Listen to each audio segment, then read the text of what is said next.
So were you a watcher of the original TV series Dallas? It aired from the late 1970s through the early 1990s. It pretty much defined a generation, an era, and really the cultural state of the society around us, particularly as Texans. It followed the story of the Ewing clan, who found immense wealth in the oil patch that translated into big business, and truths about how greed and wealth infected their relationships spun out week after week. One of the more memorable scenes to me as an impressionable youth occurred early on between Jock Ewing, the rough and tough family patriarch, and his son, the much more sensitive Bobby. Now, Bobby was whining and upset, I'm sure about something that his brother JR had done. No doubt some sort of power grab. And Jock's reply is swift and sure. Real power is not something someone gives you. Real power is something you take. Now, for some reason, that scene, that sentiment, stuck with me because I think it defined the pervasive and prevalent attitude of the 1980s. Greed with gusto. Grab, grab, grab. Everything you can get. It's all about me. The country was mired in a major banking crisis. The oil business was crashing. And we were just beginning to hear stirrings of what would become a full-blown health crisis with the introduction and onset of HIV and the AIDS pandemic. I found myself wondering about Jock's declaration of the nature of power as I read and prayed through today's collect. Obviously, the prayer's author holds a significantly different view of how power is accessed and how it works.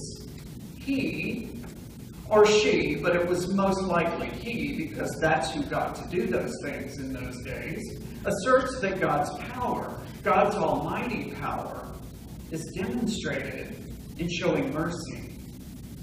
Showing mercy. You might therefore deduce that showing mercy equals power. Is this possible? Can this really be so? How did Jock get it all so wrong? So I met with my life coach last week, and she was all excited and couldn't wait to tell me about this program that she'd heard of through NPR. And she knew I'd want to know about this. You may have heard it as well if you listen to NPR. It's a 10-week course on happiness that's being offered by Dr. Laurie Santos, professor at Yale University. And apparently it is so wildly popular, the most popular course at Yale, that they're now providing it free online for anyone who wants to get in on it. Well, I don't think of myself as a particularly unhappy person. In fact, I guess I'm pretty happy a good portion of the time. But I have my moments, and certainly I don't want to be left out of movement. If it's the next best thing since sliced bread, then by golly, I want my sandwich. So I signed up and started the course with the course introduction this week. Now, it didn't take long to see why the course is so popular.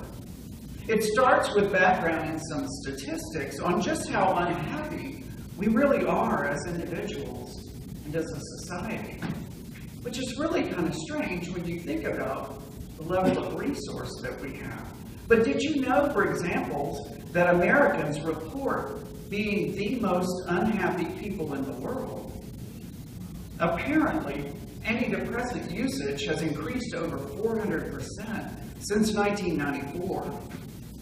Why are we so unhappy? And what could we do to change that? Dr. Gretchen Rubin, author of the Happiness Report, and you may not have even known there was such a thing as a happiness report, I didn't, says about 50% of happiness is genetically determined. So some people are born Tiggers, and some people are born Eeyores. However, there was one ingredient that played a significant role that moves beyond genetics And that's how we connect to one another. It's been proven that people who've taken the time to develop long-term intimate relationships, and by intimate, it doesn't refer solely to love/lover relationships, but to all relationships where time is invested to go to a deeper level, those folks tend to be happier. Now, apparently, as I'm sure you already know, it's not just about the stuff that you have, but how you interact with the world that shapes and determines your happiness. It's not the stuff of life, rather the doing of life that brings happiness. So right up front, Professor Santos introduces what she likes to call the G.I. Joe fallacy. It's based on a cartoon character whose program exemplifies different good, worthy traits of life and ends with some sort of public service announcement, such as, "Don't cross the street without looking both ways," to which the kids respond, "And now I know." Setting up this commonly held notion that we've all heard, and I'm sure you can quote, "Knowing is half the battle." Once you learn something, you're done. Dr. Santa's point is that knowing is not half the battle. Knowing something is not enough to change behavior in any way, shape, or form. If we want to effectuate change, we have to do some things. And we probably have to do some things differently. So it seems that the author of the letter of James gets this. That knowing is not half the battle. Rather, doing is the thing. Doing is the thing. The people James is writing to have what I'm sure could be classified as an unhappy existence. Now, these are Jewish Christians who are living in the diaspora sometime after the destruction of the temple in Jerusalem. They didn't have their center and their focus. Their world has been shattered into a million pieces, and they've been in many cases dragged off into slavery and bondage. Connection to God and to each other is in short supply. Remember, it's relationship that's the seat, the heart, and the soul of happiness. Those people probably knew a whole bunch of stuff about their religion, about the world around them, about how they were supposed to act, and how to be in relationship with each other in the world. But I'm guessing that judging by James's response to them, they'd fallen victim to the G.I. Joe fallacy, that knowing is half the battle. Knowing what you should do and doing it are two different things. So James is calling his listeners to action. Go back and listen to all of the action verbs that James uses. Pray, sing, call, anoint, confess, and pray again. It's the concrete acts of our life together that are the problem. Therefore, the solutions are going to have to be concrete acts as well. James doesn't make much, if any, direct theological statements about God and God's world in his epistle. We learn about James's theology through the actions that he beckons from his audience. James emphasizes care in how we speak to one another and care in how we attend to the distressed. The act of prayer sort of brings all these things together. Prayer binds human and divine activity into one. One commentator summed up James's theology in his epistle in this very simple way. God is compassionate, and God acts powerfully in the world. Sovereignty and compassion. Oh God, you declare your almighty power chiefly in showing mercy. Doing the things that James calls us to do has the effect of drawing us deeper into relationship with each other. When you pray and you sing and you anoint and you confess and you pray again with one another, you make yourself vulnerable. You meet someone or some others in their own vulnerability. And you use your vulnerability to engage the vulnerability of others. And that's where real relationship begins. Right there in that naked moment of vulnerability. It's the doing something that brings you to that point. It's that openness to vulnerability that makes real relationship possible. This great unhappiness that our society, that our country is experiencing, I believe is one of disconnection. That real power is something you take mentality seems to be driving this disconnect. So I find myself wondering, how are we doing this differently?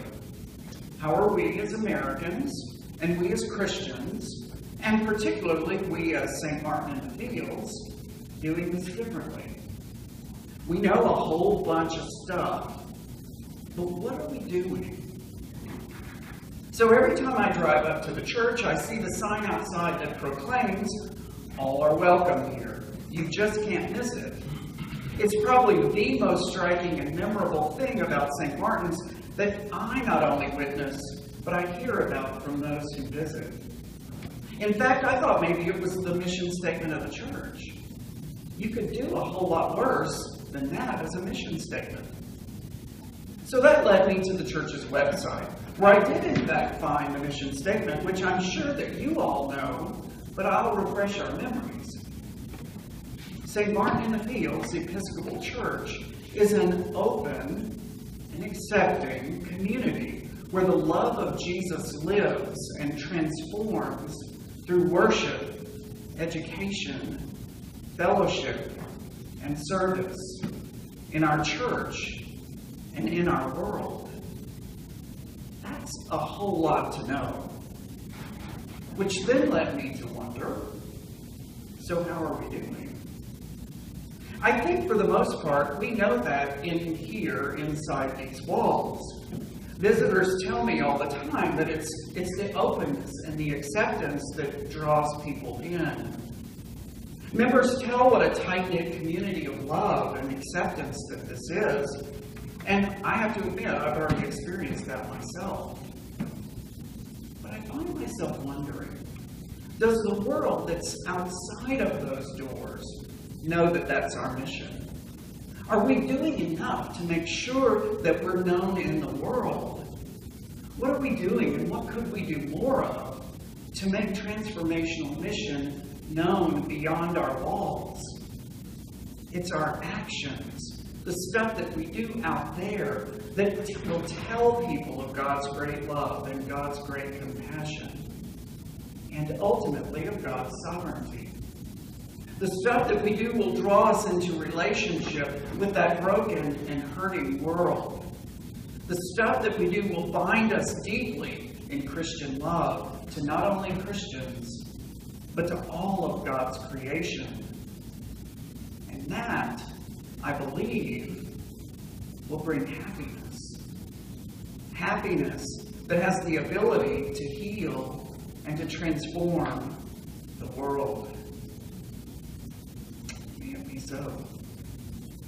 Amen.